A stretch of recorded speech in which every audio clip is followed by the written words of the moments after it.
Iran Israel উত্তেজনার মধ্যেই বাতাসে উড়ে বেড়াচ্ছে নতুন করে পুরনো গুজব।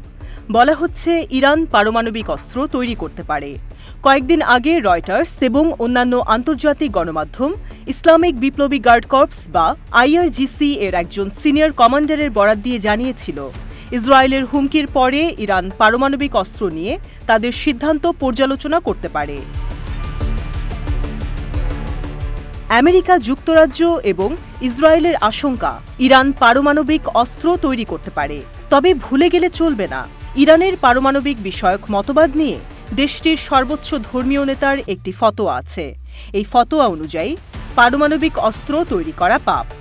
যদিও ইরানের বিরোধীরা এই ফতোয়া বিশ্বাস করে না, বরং তারা বলে এটি এমন একটি সিদ্ধান্ত যা ইরান যে কোনো সময় তাদের সুবিধামতো পরিবর্তন করতে পারে। কিন্তু জারিকৃত ফতোয়া কি পরিবর্তন বা বাতিল করা সম্ভব? এ ব্যাপারে ইরানের অবস্থান কি পরিবর্তন হতে পারে? ধর্মতাত্ত্বিক দৃষ্টিকোণ থেকে বললে অবশ্যই না, কেননা ইসলামী আইনে এর সুস্পষ্ট কারণ বর্ণনা করা আছে।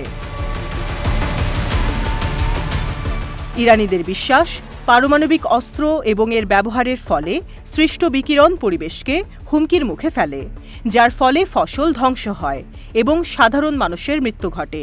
সূরা আল বাকারার ২০৫ নং আয়াতেও বলা হয়েছে, যখন তারা ক্ষমতা লাভ করে তখন সে পৃথিবীতে অশান্তি সৃষ্টি করে এবং শস্যক্ষেত্র ও জীবজন্তুর বংশনিপাতের চেষ্টা করে, অথচ আল্লাহ অশান্তি সৃষ্টিকারীদের পছন্দ করেন না। পরিবেশ রক্ষা করা, জীব ও উদ্ভিদের জীবন রক্ষা করা শরিয়া বা ইসলামী আইনের অধীনে প্রত্যেক মুসলমানের কর্তব্য। পারমাণবিক অস্ত্রের উৎপাদন ও মজুদ নিষিদ্ধ। সেগুলো ব্যবহার করা না হলেও ভুলবশত এর কারণে মানুষের জীবন বিপন্ন হতে পারে। ইসলামী আইন অনুযায়ী এটা অগ্রহণযোগ্য। ইসলাম বিশ্বাস করে যুদ্ধে যুক্তিসঙ্গত, আইনানুগ এবং মানবিক উপায়ে বিজয় অর্জন করতে হবে। ইসলামী নিয়মে বেসামরিক মানুষ, নারী, শিশু এবং বয়স্কদের হত্যা এবং সেই সাথে বেসামরিক অবকাঠামোতে আক্রমণ কঠোরভাবে নিষিদ্ধ। ইসলামে যুদ্ধের মূলনীতিতে বলা আছে, প্রথমত, সামরিক বাহিনী এবং বেসামরিক ব্যক্তিদের মধ্যে একটি স্পষ্ট পার্থক্য থাকতে হবে। দ্বিতীয়ত, বেসামরিক নাগরিকদের টার্গেট করা উচিত নয়। তৃতীয়ত, যুদ্ধে অবশ্যই সামরিক লক্ষ্যবস্তুতে আঘাত করার জন্য উপযুক্ত অস্ত্র ব্যবহার করতে হবে। চতুর্থ নীতিটি হল প্রয়োজনীয়তার নীতি।